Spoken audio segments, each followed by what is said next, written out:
फार्मी staff general Asim Munir साहब का दौरा लंदन भी वो कहते हैं जी वो आ चुके हैं या आ रहे हैं। तो इधर भी देखा है कि लोग प्रोटेस्ट की तैयारियां कर रहे हैं और देखते हैं कि अपना चीफ साहब किधर हैं, क्या कर रहे हैं, किधर ठहरे हैं। क्या वो अपना हाई कमिश्नर डॉक्टर अफजल के घर में ठहरे हैं या अपना कहीं और वो किसी ऐसे होटल में छुप कर ठहरे हुए हैं जिधर पाकिस्तानी अपना जो कम्युनिटी है उनका पता लगाना उनके लिए मुश्किल है या ऑलरेडी पता लग चुका है। इस तरह के प्रोटेस्ट की भी बातें हो रही हैं जो हाई कमीशन के सामने। वो कहते हैं अगर chief of army staff general Asim Munir London में तशरीफ लाए हैं तो हम जनाब उधर बहुत बड़ा प्रोटेस्ट करेंगे ताकि वो देखे कि खान साहब के हक में लोग खड़े हैं और रिलीज इमरान खान के नारे भी वो कहते हैं कि लगाएंगे और जनरल साहब को पैगाम देकर भेजेंगे ताकि वो अपनी आंखों से देख लें कि अपना ओवरसीज कम्युनिटी आज भी इमरान खान के साथ खड़ी है, हक और सच के साथ खड़ी है। और जब तक आप खान साहब को रिलीज नहीं करेंगे ओवरसीज कम्युनिटी शाना बिशाना रिलीज इमरान खान और प्रोटेस्टों का जो पीसफुल प्रोटेस्ट खान साहब ने बोले हैं उनका सिलसिला जारी रखेंगे।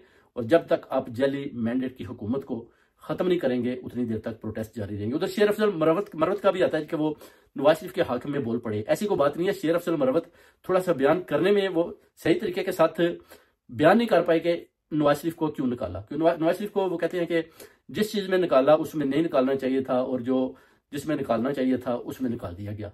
तो उन्होंने एक मिसाल दी थी बेसिकली जिसका उनको पूरी तरह इल्म नहीं था, मगर वो कहते हैं मुझे भी पार्टी से निकाला गया। मगर खान साहब जब बजाते खुद कहेंगे फेस टू फेस कि मैंने वाकई शेर अफजल मरवत को निकाल दिया है तो वो कहते हैं फिर मैं देखूंगा कि वाकई मुझे पार्टी से निकाल दिया गया। क्योंकि मेरी भी कहते हैं बहुत ज्यादा पीटीआई के लिए कुर्बानियां हैं।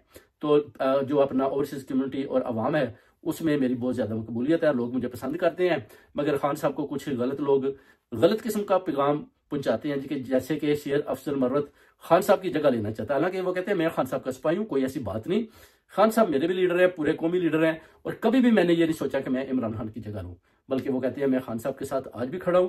जो पीटीआई के कुछ लोग हैं वो मेरी मुखालफत कर रहे हैं और खान साहब के कानून में जाकर मेरे खिलाफ कुछ ऐसी बातें बताते हैं जिसका अभी तक जब मेरी खान साहब से अगर मुलाकात होगी तो फिर आमना सामना होगा तो मैं अपना जो शिकवा बयान करूंगा उसके बाद देखूंगा कि खान साहब ने वाकई मुझे पार्टी से निकाला है या मुझे पार्टी ने निकाला है। ये चीजें उन्होंने बयान की थी जो असेंबली में भी कि मुझे क्यों निकाला। बेसिकली उनका ये जो अल्फाज था ये नवाज शरीफ के सामने उसके ऊपर खुलम खुला अटैक था। और अभी खान साहब के बयानी के बाद आप देख सकते हैं नवाज शरीफ और जितनी भी हुकूमत है वो खान साहब के खिलाफ भरपूर तरीके से जहर उगल रही है और बता रहे हैं कि जनाब इनमें कोई तजीब तमद्दन नहीं है, लोगों की माओं बहनों बेटियों की इज्जत नहीं है करते। इस तरह का बयान जो है ना नवाज शरीफ भी दे रहा है। हालांकि खान साहब ने अब इनको पूरी तरह से ललकार दिया है और इन्होंने बुशरा बीबी को भी जो है ना अपना एक कमरे में बंद किया हुआ है और खान साहब के ऊपर भी सख्तियां जारी हैं कि किसी तरीके से भी उस कर्नल के थ्रू जो अपना जेल के ऊपर जनरल आसम मुनीर ने मुसल्लत किया है कि खान साहब को किसी तरीके से भी तोड़ें और उस डील पर लाएं जिस पर खान साहब ने ठोक कर जवाब दे दिया